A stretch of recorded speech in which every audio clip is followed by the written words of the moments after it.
Everybody, welcome back with the Purplatypus is the name, and today we are going to be going over my personal top 5 RPGs of the last year. Now, before we get started, we're going to listen to Expedition 33 music as a little bit of a spoiler here, but it's because it's got a wonderful soundtrack. But I'm doing 5 honorable mentions. Now, I would just put these on the list, but they're all honorable mentions for a specific reason or another. So, the very first thing I want to mention in this list is, of course, this is just personal preference, right? There might be something you guys consider hot takes, there might not, I don't know, but this is not supposed to be something that's objective as much as it's supposed to be my personal enjoyment. So that is going to take into account mostly how much fun I had while playing the game, not necessarily if something's a work of art versus not a work of art, yada yada. So, honorable mention number 1, and I have to mention this, is Chained Echoes. The reason it's an honorable mention is because it actually came out in 2022, and I just personally played it like early 2024. And this game would be number 1 on my list if this was within the last year. This game is close to number 1 video game of all time for me personally. I cannot express to you how much I love the story, the combat, the characters, the visuals, the combat system itself, the progression systems, the exploration.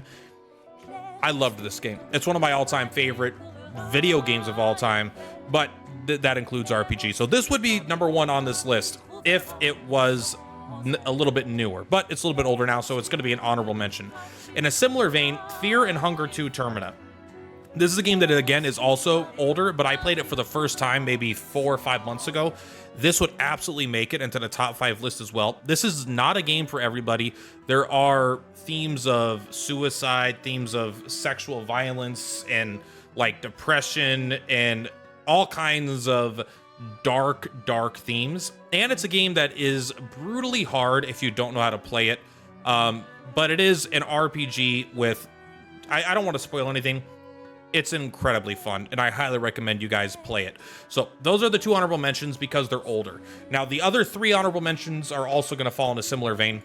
This is Suikoden 1 and 2 HD Remaster. These are all remakes, basically. Things that were re-released or remade or re-released.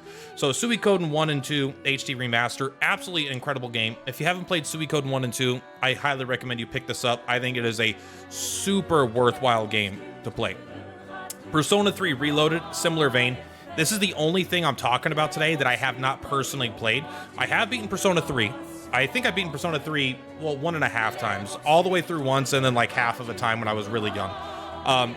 Phenomenal game. I'm sure this is the best version of the game as well. So I do recommend you pick this up if you haven't played Persona 3, but I have not myself played this version. But it's not making the official top 5 because it is basically a re-release remake.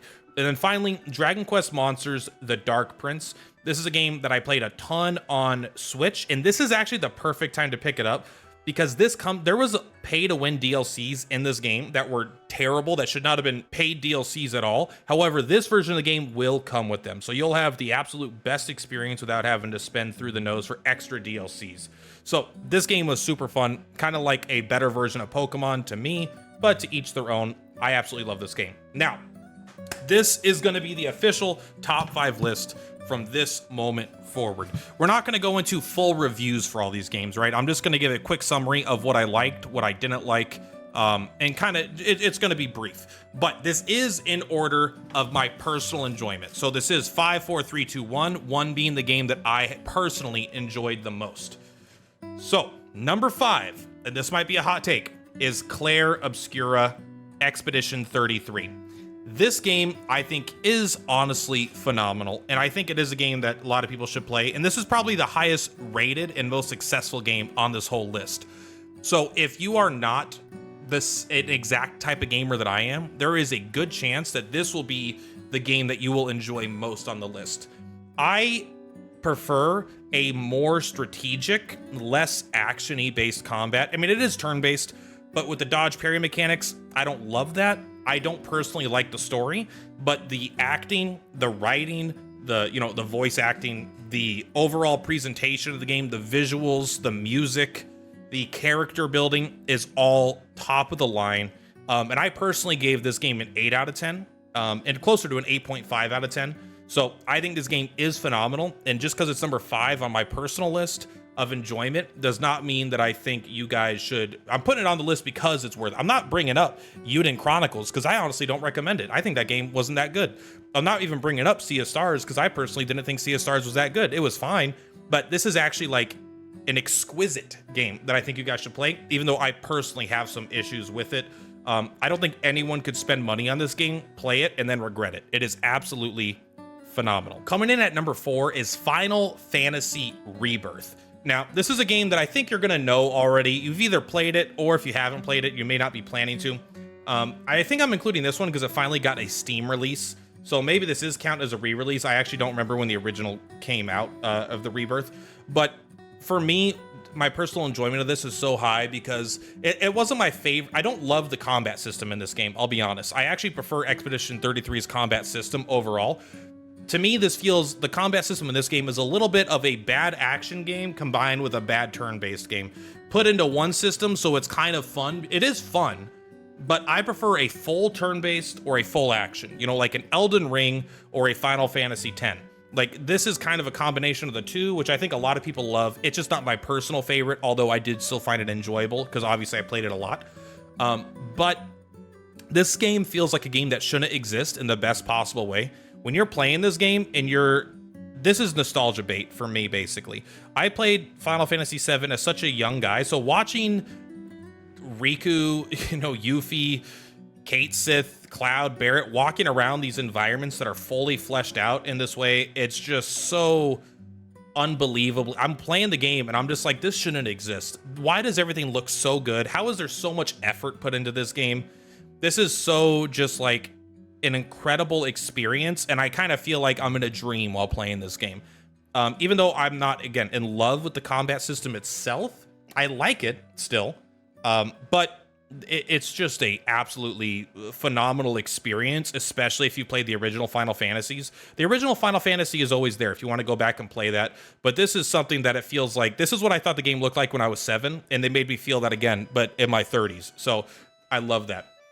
Now, number 3, this one is the one I might enjoy mechanically the most. That is Unicorn Overlord. I had such a frickin' blast with this game. This game, I feel like, is more for people who are like computer nerds. Like, it feels like you're programming. You're building these teams with very specific things. In a way, it could feel like an auto battler. I don't consider it an auto battler because then I would say Fire Emblem is an auto battler. This is less of an auto battler than Fire Emblem.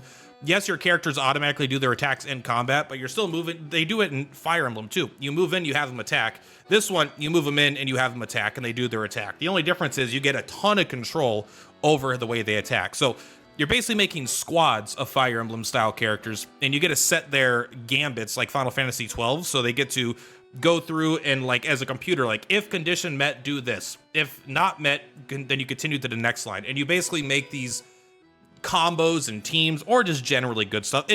Every fight can feel like a puzzle until you find the broken combos.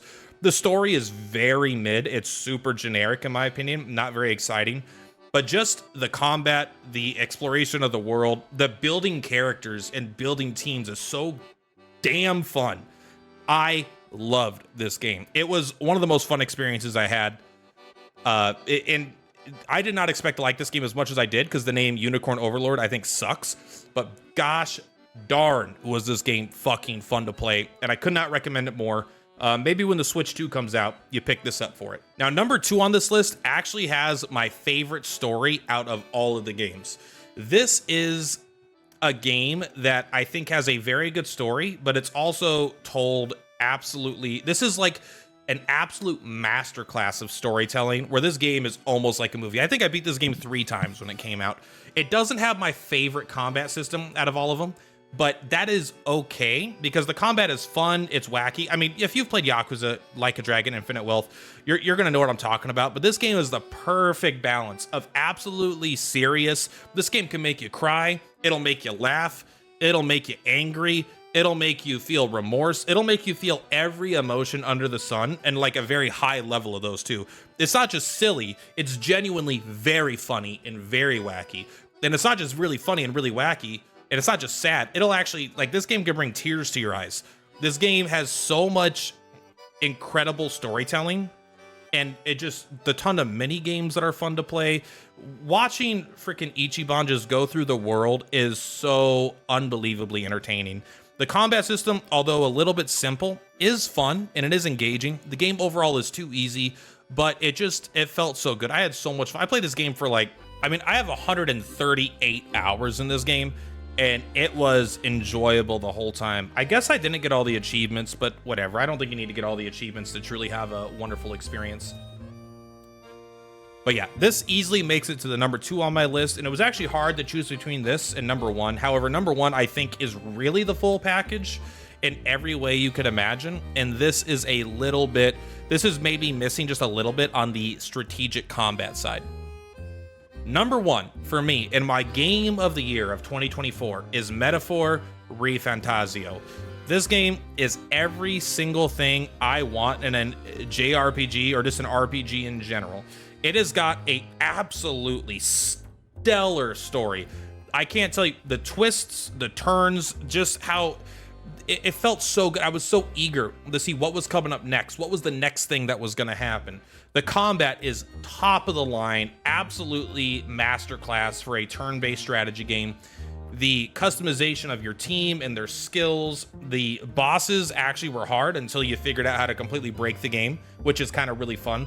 The press turn icon system, I love. The versatility or the visceralness of the combat, the characters themselves, the side quests, the exploring the world, the style of this game. I mean, this game was absolutely an all-star, one of my favorite games of pretty much all time. Now, I only played this one for 102 hours, but I did get all the achievements on this one. But absolutely, honestly, if you haven't played Metaphor, I think you are missing out. This is one of the greatest RPGs made in the last decade, I would say.